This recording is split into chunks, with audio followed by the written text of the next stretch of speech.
Hello, welcome back to the channel. I'm Kevin. Finally, Kuala Lumpur Standard Chartered Marathon has announced their route for full marathon, half marathon, 10k and 5km. So the route they already posted on their Facebook and their official website. So feel free to have a look and download their GPS file. At this video, we're going to go through the full marathon route. We'll go through the key point, the route itself, and what is my plan. There's a timeline below. Feel free to move around. Let's start with the key point. They make a very big changes on this hill route. There's no more Bukit Tungku at the end of the race. There's no more up and downhill that everyone will be cramped or suffering on walking, even me, or the end of the race that is starting from 34 or 35 all the way to the end of the run. There's no more.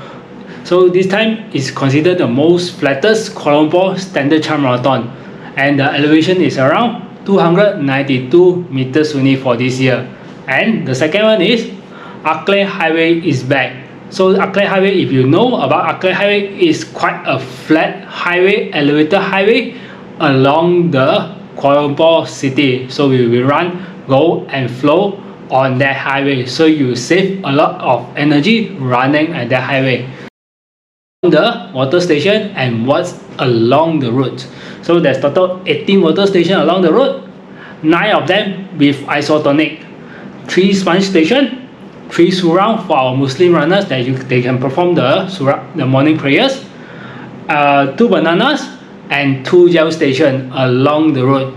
So the first water station will start around 4.5 kilometer, the second will be 7.5, then will be 10 kilometer, and subsequent will be every 2 kilometer you will face a water station until 41 kilometer.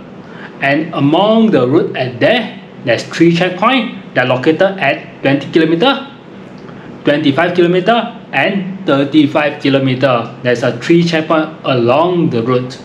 With this quick information for the water station, let's go into the route review.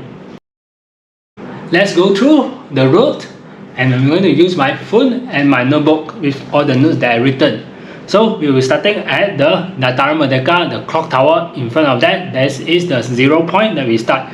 We will run around 2.3 km all the way up on the Jalan Raja Laut to the Chowkit there. So we will make a right turn and run underpass the monorail Chowkit before, and we make a 2 right turn and we reach the 4th kilometer. Among there, you can see the first surround on the left side.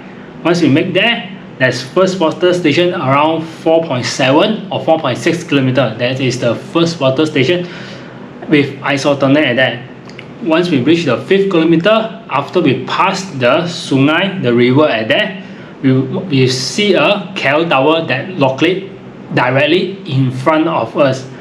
But that is not a good view because that is our first uphill to all the way to the 6th kilometer before we going down the hill all the way back to the lot 10. The lot 10 is all the way downhill, and we will see the Menara Standard Chartered on our left. Once we reach to the lot 10, the left turn, that is the second water station. We make a turn around the pavilion. So we run back to the Jalan Sultan Ismail all the way to the new building, the 4-point Sheraton. We make a right turn.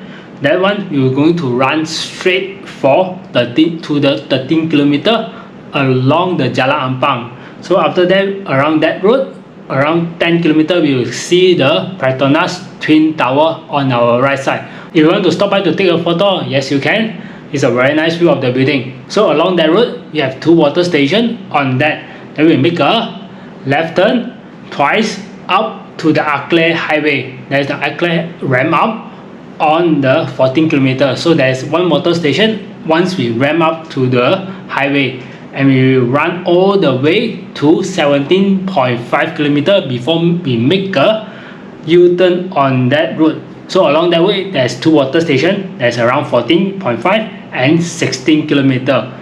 Then once we make a U-turn on the 17.5, once we run it up back at 18 kilometer, there's a 1 water station with isotonic and sponge along the route, and in the 20 kilometer there's 1 checkpoint and the banana station at that.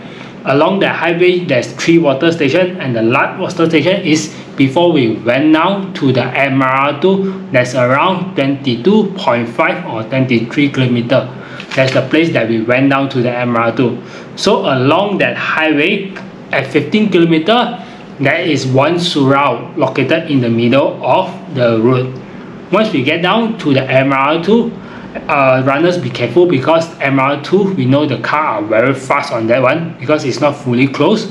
If it's fully closed, then it's better, but it's not fully closed, the car there is running very fast. 2 kilometer along the MR2, but that point is starting a bit of uphill to the 25 kilometer all the way to the 26 kilometer. That is 1 kilometer big uphill, 25 to 26.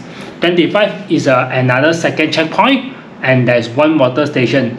Once you over the uphill on the 26 kilometer, we will go down to the 27. That is the first gel station at there. Along that route, all the way to the end of the loop to the 35 kilometer, that is a 10 kilometer on the highway. It's quite a boring running on that highway, but at the part of 29 to 32 kilometer, you can have a very nice car view on your left side, so you can take some photo, and or you can enjoy the view during your run, because in the highway is quite boring.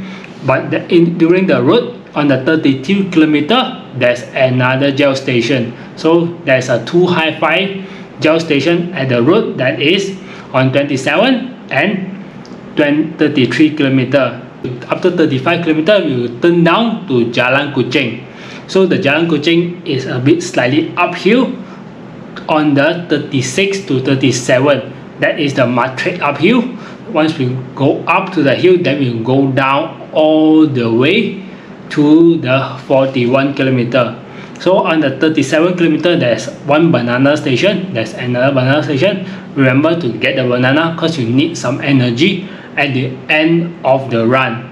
So during this route from 37 to the 41 kilometer, there's something like up and down here. Don't go so fast, because it's something like slope along this way all the way down to the PWTC. 1 kilometer, once you reach there, congratulations, you just left 1 kilometer, but there's one last uphill right there. Not so high, but it's actually a bit steep.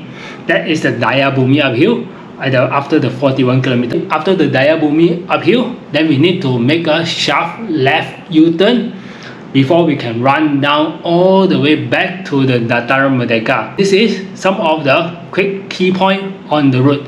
There's a 2 highway, and it's quite flat for the Akleh, but for the loop are a bit of bumpy, so it's a bit up and down. So don't pace yourself along the road, don't go so fast. And another one is the 37 kilometer to the PWTC, the 39 kilometer. There's a bit of up and down on that road. So you could talk about the checkpoint. Checkpoint is very important. You don't want to get cut off by the checkpoint because you run too slow on the starting. When you start to pick up, then you just miss the cut-off point. So the first cut point is at the 20 kilometer mark, located at the Akleh. So it cut off at 7:40 sharp. So once you reach 7:40, they will close the gate, and you need to get on to the bus, and they will fetch you back to the starting line. The second cut-off point is at the 25 kilometer mark, before entering to the loop, before the up 1 kilometer uphill. That is around 8:30 AM. So there is a quite sharp time like that. And the third one is the 35 kilometer mark, before you exiting the loop. That is 10:15 AM in the morning. So they will cut you at there, and once you're able to pass there, and there's one more last cut point. That is the last one before they close the gate at the 42 kilometer mark. That is closing at 11 AM. So that is the pedestrian way. They will close the gate once the 7:15 pacer cross the bridge. They will close it, and you're unable to get in. I remember the past 3 years, the 2019, I saw quite amount of runner that just missed by a step. They can't just go into the gate because they miss slower by the pacer by a step. So make sure if you're running with the pacer 7:15, make sure you run in front of them, not behind of them. when you're crossing the 42 kilometer mark. Otherwise you get cut off by them because you're running just one step or two steps behind of them. Make sure you are in front of them on the last 42 kilometer mark. My plan, I will run slightly faster this time because the roads are slightly flatter compared to past few years. So the following is my gel plan. Before I start the plan, I will having this fully charged.